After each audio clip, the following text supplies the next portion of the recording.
Good morning बच्चों। तो हम पढ़ा रहे हैं आपको कौन सा चैप्टर चल रहा है आपका शरीर में गति कि किस तरीके से हमारे शरीर में गति होती है जंतुओं और हड्डियां हमारे किस तरीके से हड्डियां और पेशियां किस तरीके से हमारी गति करने में सहायक होती हैं। अब है जंतुओं की चाल कि जंतुओं में किस तरीके की चाल होती है। केंचुआ क्रियाकलाप 5। अब केंचुआ के बारे में बताया गया प्रैक्टिकल के द्वारा। बगीचे में चलते हुए केंचुए का निरीक्षण कीजिए। केंचुआ होता है बारिश के टाइम में जमीन में चलता है बच्चों, एक रबड़ का सा होता है जो सिकुड़ जाता है फिर आगे बढ़ता है, फिर सिकुड़ जाता है, फिर आगे बढ़ता है, फिर सिकुड़ जाता है, फिर आगे बढ़ता है, पीछे से आगे सिकुड़ता है और आगे जब चलने के लिए फिर आगे बढ़ जाता है।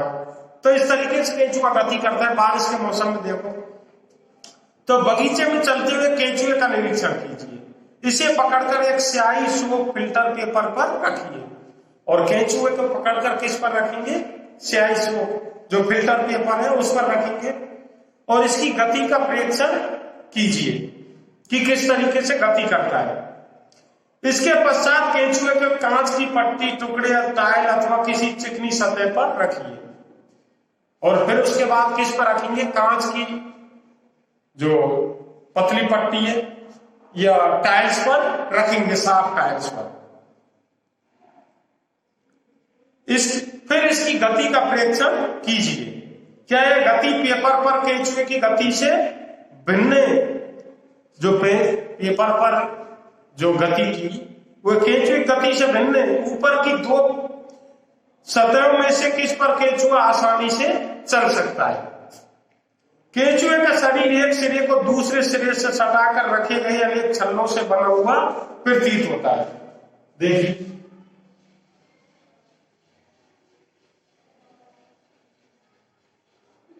ऐसे छल्लों में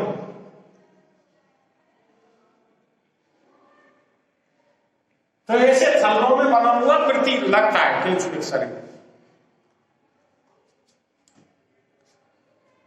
तो अनेक छल्लों से बना हुआ प्रतीत होता है। केंचुए के शरीर में अस्थियां नहीं होती और केंचुए की बॉडी है उसमें हड्डियां नहीं होती, परंतु उनमें पेशियां होती हैं जो उनके शरीर के घटने और बढ़ने में सहायता करती हैं। और केंचुए के शरीर में पेशी होती है जो उनके स्प्रिंग की तरह काम करती हैं। चलने के दौरान केंचुआ अपने शरीर के पश्च भाग को भूमि में जकड़े रहता है। चलता है तो पिछले भाग को भूमि में जकड़े रहता है ताकि आगे का भाग आराम से चल सके, तथा इसके बाद में आगे भाग से भूमि को पकड़ता है तथा पश्च भाग को स्वतंत्र कर देता है। इसके पश्चात शरीर को संकुचित करता है तथा पश्च भाग को आगे की ओर खींचता है। इससे वह कुछ दूरी तक आगे बढ़ता है। जैसे यहां आगे इधर बढ़ रहा है इधर, तो यहां से जब आगे बढ़ता है तो यहां से जमीन को कसकर पकड़ लेता है और फिर आगे बढ़ता है और आगे बढ़ने के लिए फिर आगे दोबारा आगे बढ़ता है तो इसको ढीला छोड़ देता है। यहां से जमीन में से स्वतंत्र हो जाता है, ढीला छोड़ देता है। इस तरह कुछ दूरी तक आगे बढ़ता है। केंचुआ इस प्रक्रिया को बार बार दोहराते हुए मिट्टी पर आगे बढ़ता है, फिर फ्री कर देता है, फिर आगे बढ़ता है, फिर पकड़ लेता है, फिर चलता है। तो इस तरीके इसकी प्रक्रिया में केंचुआ आगे बढ़ता है। इसके शरीर में चिकने पदार्थ होते हैं जो इसे चलने में सहायता करते हैं। शरीर में जो केंचुआ की बॉडी है उसमें चिकने पदार्थ होते हैं और वो उसे आगे बढ़ने में मदद करते हैं।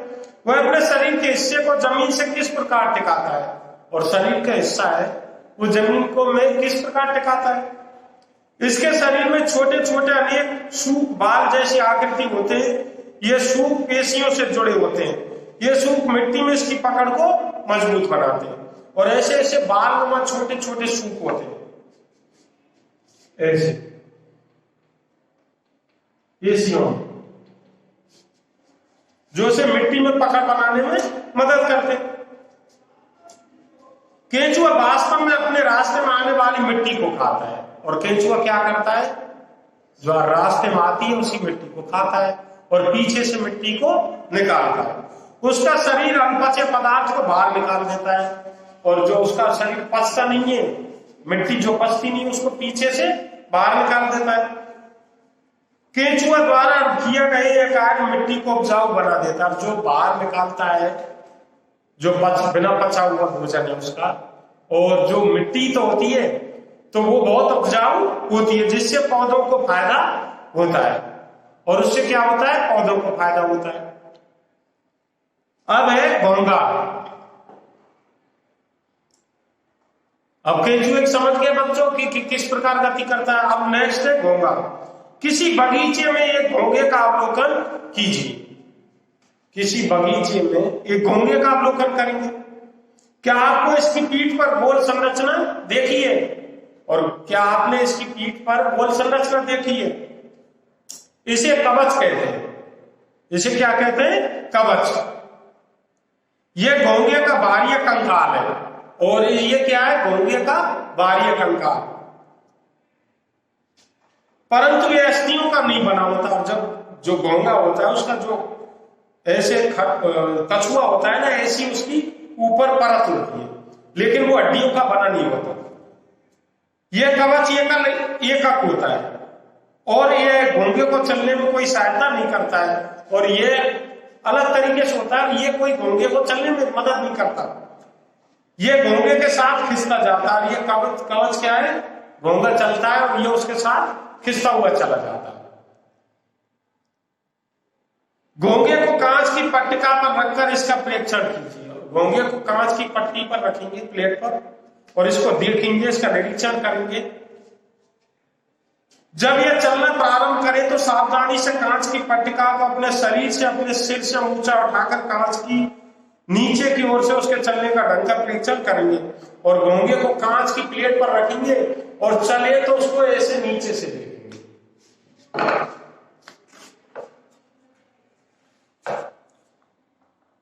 कवच का छेद खुलने पर उसमें से एक मोटी मांसल संरचना सिर बाहर आते हुए देखा है। और कवच का सिर जो छेद खुलता है तो उसमें से मोटी मांसल संरचना बाहर निकलती है। मोटी संरचना इसका पाद है, पैर। क्या है? पैर, जो दृढ़ पेशियों का बना होता है।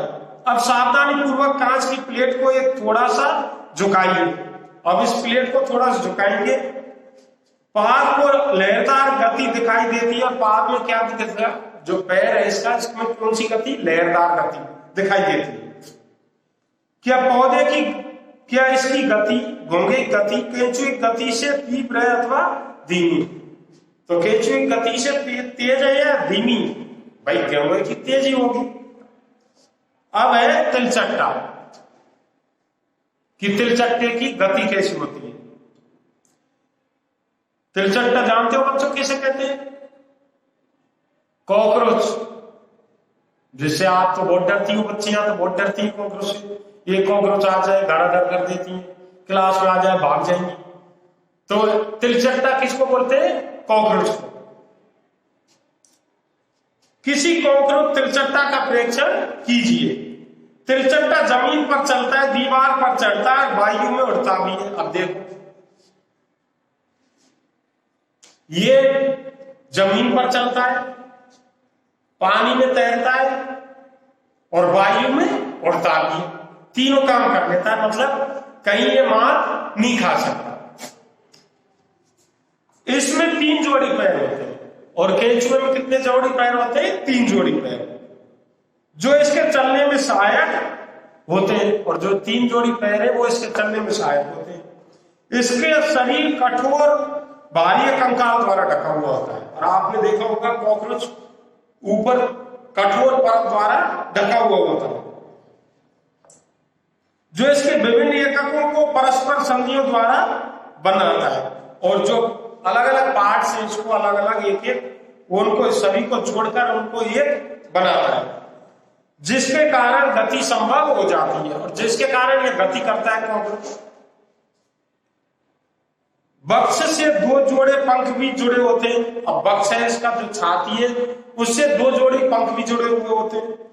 अगले पैर सकरे और पिछले पैर चौड़े और बहुत पतले होते हैं। और इसके बच्चों देखना, इसके अगले पैर सकरे होते हैं और पिछले पैर चौड़े होते हैं। तिलचट्टे में विशिष्ट पेशियां होती है, पैरों की पेशियां उन्हें चलने में सहायता करती है। और त्रिचक्रित जो पेशी होती है, मसल्स, वो विशिष्ट पेशी होती है जो उनको चलने में मदद करती है।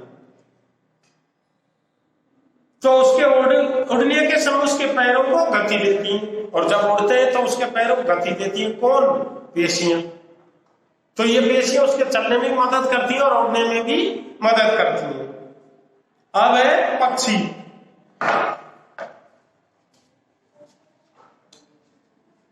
पक्षी हवा में उड़ते हैं तथा भूमि पर चलते हैं। पक्षी क्या करते हैं? हवा में उड़ते हैं और भूमि पर भी चल लेते हैं। बतख तथा हंस जैसे कुछ पक्षी जल में तैरते भी हैं, और बतख है, हंस है, ये जल में तैरते भी हैं और उड़ भी लेते हैं। पक्षी इसलिए उड़ पाते हैं क्योंकि उनका शरीर उड़ने के लिए अनुकूलित होता है। और पक्षी किस वजह से उड़ पाते हैं कि उनका शरीर उसके लिए अनुकूलित होता है। किसके लिए? उड़ने के लिए। उनका शरीर स्ट्रक्चर, जो शरीर की बॉडी स्ट्रक्चर है, इस तरीके बना होता है कि उड़ने में मदद करता है। उनकी अस्थियों में वायु प्रकोष्ठ होते हैं, और अस्थियों में क्या होते हैं? वायु प्रकोष्ठ। वायु के लिए खाने बने होते हैं, जिसके कारण अस्थियां हल्की परंतु मजबूत होती हैं, और उसी के कारण जो अस्थियों में हवा भर जाती है, तो उसके कारण अस्थियां मजबूत होती हैं और हल्की होती हैं। पश्चात पैरों की अस्थियां चलने व बैठने के लिए अनुकूलित होती है, और पिछले पैर हैं वो चलने और खड़े होने में उनको मदद करती है। अग्रपाद की अस्थियां रूपांतरित होकर पक्षी के पंख बनाती है, और आगे की जो अस्थियां हैं वो पक्षी के पंख बनाती है रूपांतरित होकर। कंधे की अस्थियां मजबूत होती हैं। वक्ष की अस्थियां उड़ने वाली पेशियों को जकड़े रहती हैं, और वक्ष की पेशियां वो उड़ने वाली पेशियों को जकड़े रहती हैं। कंधे की जो अस्थियां हैं वो मजबूत होती हैं। पंखों को ऊपर नीचे करने में सहायक होती है, और जो उड़ने वाली वक्ष की पेशियां हैं वो उड़ने वाली पेशियों को जकड़े रखने के लिए विशेष रूप से रूपांतरित होती हैं, और पंखों को ऊपर नीचे करने में सहायक होती है। ये वक्ष की पेशियां, पंख ऊपर कर नीचे होते हैं, उसमें वो वक्ष की पेशी मदद करती है। अब है मछली।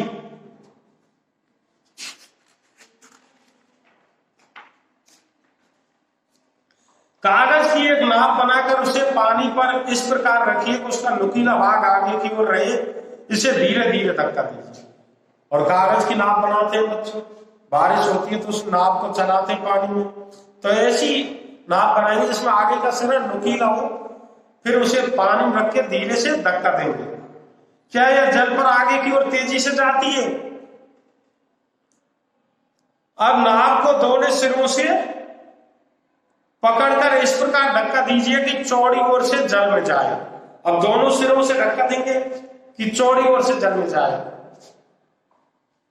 क्या इस प्रकार नाव जल में सरलता से चल सकती है? नहीं चल सकती। नुकीले सिरे से हम नुकीले सिरे की तरफ धक्का देंगे, आराम से चल सकती है, लेकिन दोनों कोनों को पकड़कर और चौड़ाई की तरफ से धक्का देंगे तो वो आसानी से नहीं चलेगी। क्या आपने ध्यान दिया है कि नाव की आकृति काफी सीमा तक मछली जैसी होती है? अब देखो बच्चों, नाव की आकृति कैसी होती है? कि मछली जैसी होती है। गौर से देखो, मछली का सिर एवं पूंछ उसके मध्य भाग की अपेक्षा पतला एवं नुकीला होता है। अब मछली का आगे का और पिछले का हिस्सा नुकीला होता है, आपने देखा होगा, नाव की तरह, और बीच का हिस्सा चौड़ा होता है। शरीर की ऐसी आकृति धारा रेखीय कहलाती है, और जो मछली की आकृति होती है वो कौन सी आकृति होती है? धारा रेखीय आकृति होती है। इसकी विशेष आकृति के कारण जल इधर उधर बहकर निकल जाता है, और मछली की विशेष आकृति के कारण जल इधर उधर होकर निकल जाता है। मछली जल में सरलता से तैर सकती है, और मछली क्या कर सकती है? जल में आराम से तैर सकती है। मछली का कंकाल दृढ़ पेशियों से ढका रहता है, और मछली का कंकाल है वो दृढ़ पेशियों से ढका रहता है, मजबूत पेशियों से। तैरने की प्रक्रिया में शरीर का अग्रभाग एक और मुड़ जाता है, और तैरने की प्रक्रिया है उसमें शरीर का जो भाग है अग्रभाग वो एक और मुड़ जाता है तथा पूंछ विपरीत दिशा में मुड़ जाती है। तो मछली चित्र 8.24 के अनुसार शरीर को मोड़ती है तो तीव्रता से उसकी पूंछ दूसरी दिशा में मुड़ जाती है। इससे एक झटका सा लगता है। अब जैसे मछली आपने देखा होगा, ऐसे जब मछली आगे किस्सा ऐसे मुड़ता है तो पीछे किस्सा विपरीत दिशा में चला जाता है, तो ऐसे ही पानी इधर उधर हो जाता है। इस प्रकार के क्रमिक ताल से मछली आगे की ओर तैरती जाती है। जब इस प्रकार के क्रमिक ताल से ऐसे, फिर पिछला हिस्सा ऐसे, फिर अगला हिस्सा ऐसे, फिर पिछला हिस्सा ऐसे, तो इसी से आगे बढ़ती है और आगे बढ़ती जाती है, तैरती चली जाती है। मछली के शरीर पर और भी पंख होते हैं, और मछली इसके अलावा भी मछली के शरीर पर पंख होते हैं जो तैरते समय जल में संतुलन बनाए रखने, दिशा निर्धारण करने में सहायता करते हैं। जो पंख होते हैं जो जल में तैरते समय उसका संतुलन बनाए और दिशा निर्धारण करने में मदद करते हैं। दिशा निर्धारण से तात्पर्य मछली जिधर जाना चाहे उधर जा सकती है। क्या आपको कभी ध्यान दिया है कि गोताखोर अपने पैरों में इन पंखों की तरह के विशेष अरित्र फ्लीपर पहनते हैं जो इन्हें जल में तैरने में सहायता करते हैं। आपने देखा होगा डिस्कवरी, नेशनल जियोग्राफिक पर बच्चों जब कोई समुद्र में अंदर नीचे जाता है तो पैरों में फ्लीपर लगे रहते हैं जो उनके तैरने में मदद करते हैं। नहीं वैसे नहीं तैरा जाएगा, अपने हमारे पैर पानी के लिए इस तरीके बने नहीं होते, नहीं अंदर ज्यादा गहराई तक जा सके। तो मछली के उनको फ्लीपर पैरों में लगे रहते हैं जो समुद्र में गोताखोर होते हैं, वो आसानी से समुद्र में एंटर कर जाते हैं। सर्प कैसे चलते हैं? अब है सांप कैसे चलते हैं।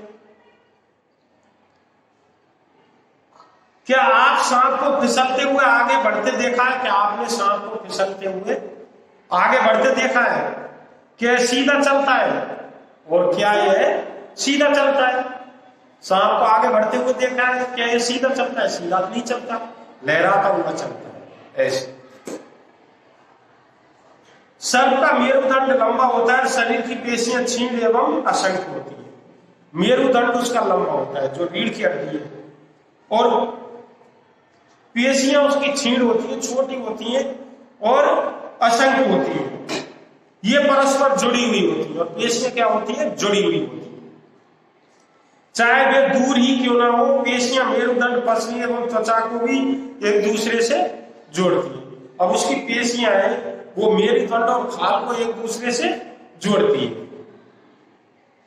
सर्प का शरीर अनेक वलयों में मुड़ा हुआ होता है। वलय मतलब छल्ले टाइप के आकार, वलय ऐसे। ये वलय है। सर्प का शरीर अनेक वलय में मुड़ा हुआ होता है। इसी प्रकार सर्प का प्रत्येक वलय उसे आगे की ओर धकेलता है, और सर्प का शरीर है वो अनेक वलय में मुड़ा हुआ होता है। देखिए ऐसे, और एक अगर इसको सीधा करेंगे, जब ये वलय सीधा होगा तो ये यहां से आगे बढ़ जाएगा ऐसे। फिर ये वाला सीधा होगा, ये बल तो यहां से आगे बढ़ जाएगा। तो इस तरीके से सर्प आगे बढ़ता है। इसका शरीर अनेक वलय बनाता है, प्रत्येक वलय आगे की ओर धक्का देता है। अनेक बल देता है, वलय बनाता है शरीर सांप की बॉडी, और प्रत्येक वलय यानी मोड़ उसको आगे बढ़ने में मदद करता है। इस कारण सर्प बहुत तेज गति से आगे की ओर चलता है, और अनेक वलय होते हैं तो उसकी वजह से वो बहुत तेज गति से आगे की ओर चलता है, परंतु सरल रेखा में नहीं चलता। परंतु सरल रेखा में नहीं चलता। कैसे? ऐसे। हमने विभिन्न जंतुओं को गति प्रदान करने वाली अस्थियों एवं पेशियों के विषय में जानकारी प्राप्त की। पहेली एवं बूझों के पिटारे में विभिन्न जंतुओं की गतियों से संबंधित अनेक प्रश्न इसी प्रकार के आपके मस्तिष्क में अनेक प्रश्न बने होंगे। प्रसिद्ध ग्रीक दार्शनिक अरस्तु ने अपनी पुस्तक गेट ऑफ एनिमल, अब बच्चों एक पुस्तक है गेट ऑफ एनिमल्स, किसने लिखी? अरस्तु ने। स्वयं अपने आप में से ऐसे अनेक प्रश्न पूछे थे। विभिन्न जंतुओं के शरीर में विभिन्न भाग क्यों होते हैं? यह विशेष अंग उन जंतुओं की विशेष गति में किस प्रकार सहायक है? तो हमारे जैसे अब कितने हमने जंतुओं के बारे में जानकारी प्राप्त की, किस तरीके सांप, घोंगे, कॉकरोच, मछली, तो ये गति किस प्रकार करते हैं। फिर अनेक जंतु सामने आते हैं, उनके बारे में प्रश्न उठते हैं। ऐसे ही प्रश्न किसके मन में उठे? जो अरस्तु था, प्रसिद्ध ग्रीक दार्शनिक, उसने अपनी बुक गेट ऑफ एनिमल्स में ऐसे उसके मन में प्रश्न उठे थे कि किस तरीके से हाथी के लिए इतना बड़ा आकार क्यों होता है। ऐसे अनेक लाखों प्रश्न उठते हैं। तो उन जंतुओं की विशेष गति में क्या सहायक है और अलग अलग जो अंग हैं जंतुओं के वो किस प्रकार गति में सहायक है। विभिन्न जंतुओं के शारीरिक अंगों में क्या समानता एवं विभिन्नता है और अलग अलग जंतुओं के साथ जो शरीर के स्ट्रक्चर है उनमें किस तरीके समानता है, क्या असमानता है। विभिन्न जंतुओं को चलने के लिए कितने अंगों की आवश्यकता होती है और विभिन्न जंतु चलने के लिए कौन से अंगों की आवश्यकता होती है। मनुष्य के 2 पैर तथा गाय, भेड़ और भैंस के 4 पैर क्यों होते हैं? भाई मनुष्य के 2 पैर क्यों होते हैं और गाय भैंस के 4 पैर क्यों होते हैं? बहुत से जंतु संपादी होते हैं क्यों? और बहुत से जंतु में बराबर के संपादी होते हैं, बराबर पैर होते हैं। हमारे पैरों के मुड़ने का ढंग हमारे हाथों की तुलना में अलग क्यों है? हमारे हाथ तो नहीं मुड़ते, पैर नहीं मुड़ते, आगे की हाथों की तरह नहीं मुड़ सकते। इतने अधिक प्रश्न संभवतः अपने क्रियाकलापों द्वारा हमने कुछ प्रश्नों के उत्तर प्राप्त करने का प्रयास किया है। हमें और कुछ प्रश्नों के उत्तर खोजने हैं।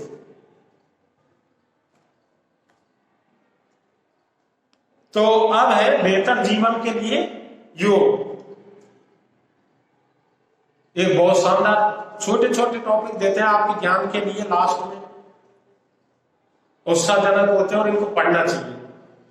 प्राचीन भारतीय परंपरा का अमूल्य उपहार है क्या? योग। योग क्या है? प्राचीन भारतीय परंपरा का अमूल्य उपहार है, जो आजकल बाबा रामदेव वाला चल रहा है। संयुक्त राष्ट्र द्वारा 21 जून को अंतरराष्ट्रीय योग दिवस के रूप में घोषित किया गया है और जो यूएन हमारा यूनाइटेड नेशन ऑर्गेनाइजेशन, इसके द्वारा 21 जून को अंतरराष्ट्रीय योग दिवस घोषित किया गया है। योग व्यक्ति को स्वस्थ रखता है। योग क्या रखता है? व्यक्ति को स्वस्थ रखता है। यह मेरुदंड को सीधा रखने में